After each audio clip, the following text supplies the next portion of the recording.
Okay, hey. Actually, I started this and I need my water. Wish I had my water in here. You know what? My daughter has some. Hold on. I'm here. You're getting on now. Okay. Thirsty. Okay.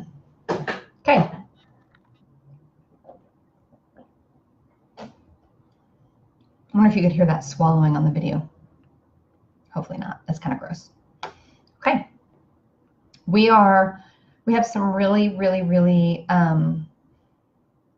important things to talk about today, but it's not going to take very long because we're going kind of slow.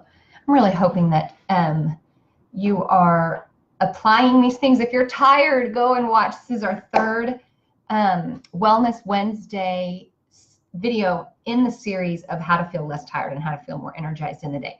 These are just little things. I have done a lot of research over the years on trying to be less tired, and I've made drastic changes in all kinds of things, including how I sleep and my diet, getting in exercise, all kinds of little things. They're not drastic changes, any one of them. They're all very small changes, but that I've applied over time. And I'm a different person than I was just not that long ago.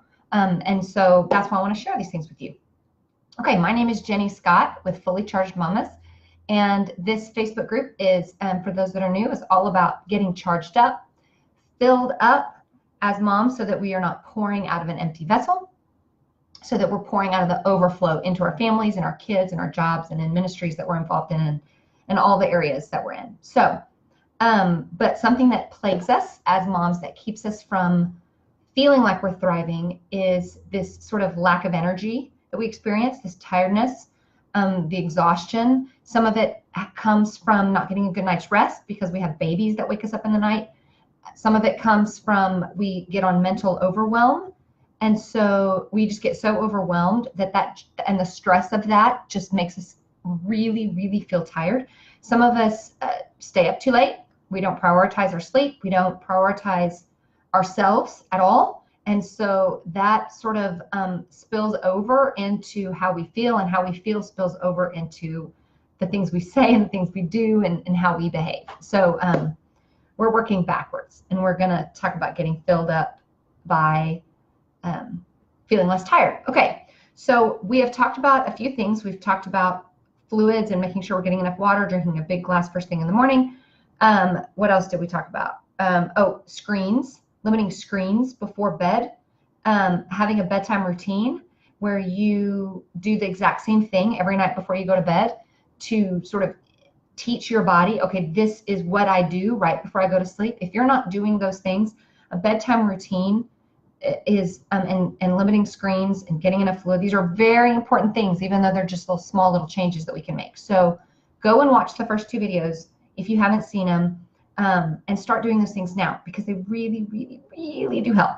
Okay, so these are basically three things that we're going to do, or we're going to talk about today. Three things that you're going to do in your bedroom that is going to improve the sleep that you get at night. And this is not something I made up. This isn't something that I just sort of learned from experimenting on my friends and family. This is research that has been done. You can Google any of it and find this information out, but I'm going to just put it real in tight here for you. So trust me on these things. They really do matter. Okay, the first thing is what your bedroom should look like. Okay, this kind of sounds weird because when you're sleeping in it, who cares what your bedroom looks like? But if your bedroom has like a pile of laundry on the bed that then moves to the couch and then moves back to the bed and then maybe moves to the floor or the laundry basket and back to the bed, or if you have piles of papers and stacks of books and work and a couple nights worth of coffee mugs on your bedside table, or if you have sort of half dirty, half clean clothes that you want to wear again hung on doorways and armoires, or if our room looks cluttered, if it looks messy, then whenever we are going to sleep, the last thing that we see when we go to sleep is all of that stuff. And what that does is it creates mental clutter in our heads. And even if you're not aware of it, that pile of laundry is reminding your brain, I didn't get those clothes folded. I was supposed to fold those clothes. That stack of books that maybe you're wanting to read, or maybe it's some work that you brought into the bedroom to do last minute, that is subconsciously, it's communicating to your brain, these are things that I still haven't done that I've got to get done. And so that kind of mental clutter, what it does is our brain keeps processing. Hey, Laura, our brain keeps processing the mental clutter even once we're asleep. Okay.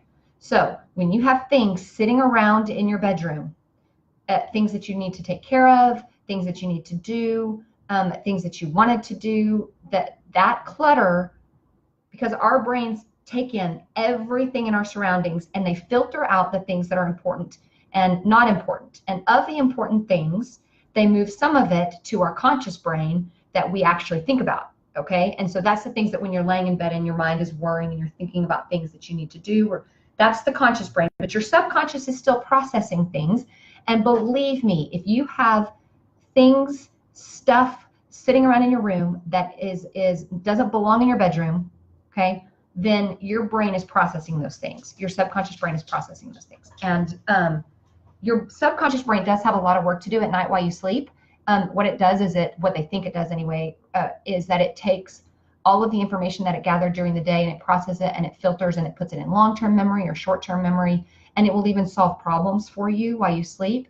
So you don't want that problem that it's solving for you to be your pile of laundry, right? We want to be solving the difficult things. So the first thing you're going to do is you're going to make your bedroom a sanctuary. If the rest of your house is cluttered and messy, make that one room a sanctuary. Okay, make it look like you like it. Put a nice scented candle on the bedside table, clean off the clutter, even if you're hiding it in drawers, okay, so that you're not seeing it the last thing before you go to bed. If your bedroom is your laundry station where you sort and fold all of your laundry and put it away, move it out of your bedroom, because it's not going to cause you problems if it's sitting in your living room or even on your kitchen table, like in terms of how it affects your sleep.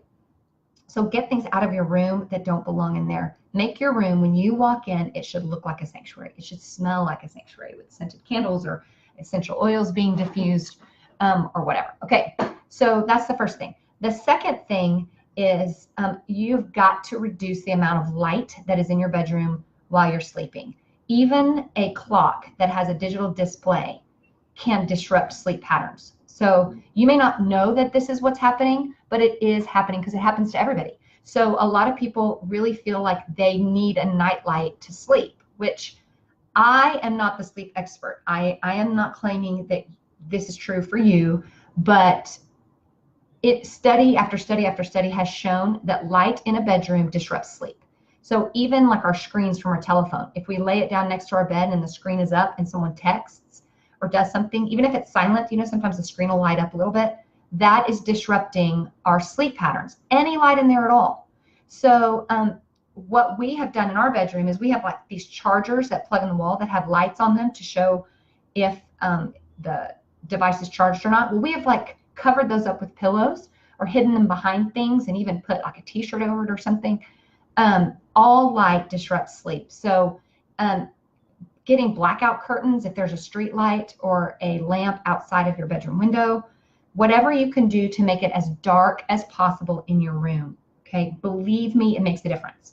And the third thing is sound. So again, our brains are disrupted by sound. So some people need to have it perfectly quiet, and that's actually the best way to do it. But because there's all kinds of little noises in the night that can disrupt our sleep, some kind of a noise machine or a fan that is on, or something, or like a white noise machine, or even earplugs, if you can use earplugs. Now, if you need to hear your crying baby in the night, then you don't want to do the earplugs. Or maybe you do, and your husband can take the earplugs out.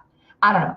But the idea is that we reduce the sound. So if you have road noise or kid noise or whatever, that you can't hear things, your bedroom, it should be like a dark, silent, beautiful cave.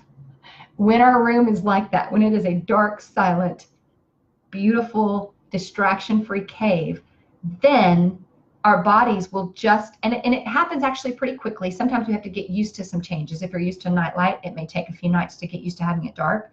But our body likes that, and it knows it's time to sleep. And we sort of, this is another interesting thing. Your circadian rhythm is actually on like a 25-hour cycle. So it has to get reset every day, which is really cool. So that's why when teenagers left to their own devices will stay up like an hour later every night, because I don't know why God did that, but that's how he did it. So what we have to do is reset that every night. And the way we reset it is a bedtime routine that you do every night and having a dark and quiet place to sleep. So that's your homework. Do that. If you will do that this week, I cannot wait to hear back from you. I know, doesn't it sound wonderful, Tammy? You're right. It's not always possible when you're on furlough, because when you're not at home. Are you back home yet, Tammy? Can you type that in?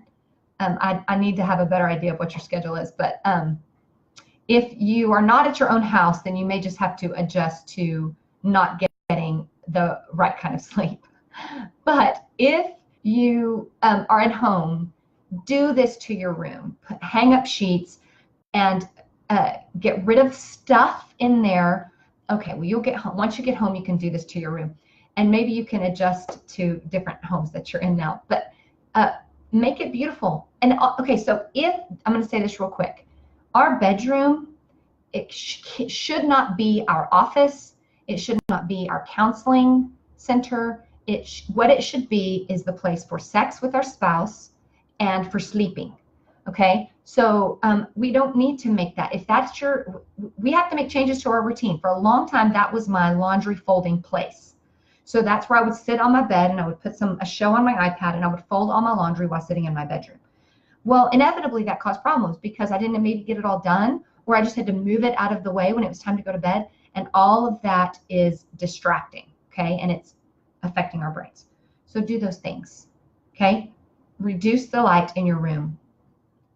Get rid of all the clutter and make it a sanctuary, okay? Reserve it for sex and for sleep, okay? So also it'll make our room a little more romantic for us, for those women that sometimes are don't really feel the romance all the time. I'm just getting real here. And for some reason, laundry doesn't seem to distract from the romance for men, but it does for women. So get all that stuff out of your bedroom, make it a sanctuary, make it dark, and make it quiet. Eye patches if you have to, if your spouse is up late reading, like not eye patches, but like a sleep mask. It's worth the investment. Okay, I cannot wait to hear how this goes. And do it, please. And you will find better sleep affects us. We feel better in the day. Even if we're not getting as many hours as we want, if that sleep quality can be better, then we will be doing better. Okay? Love y'all. This is awesome. Thank you so much for watching. And we'll be back next week. And we're going to talk about some things that we can do in the morning and in the daytime that will help us feel more energized and will also help us sleep better at night. Okay? Love y'all.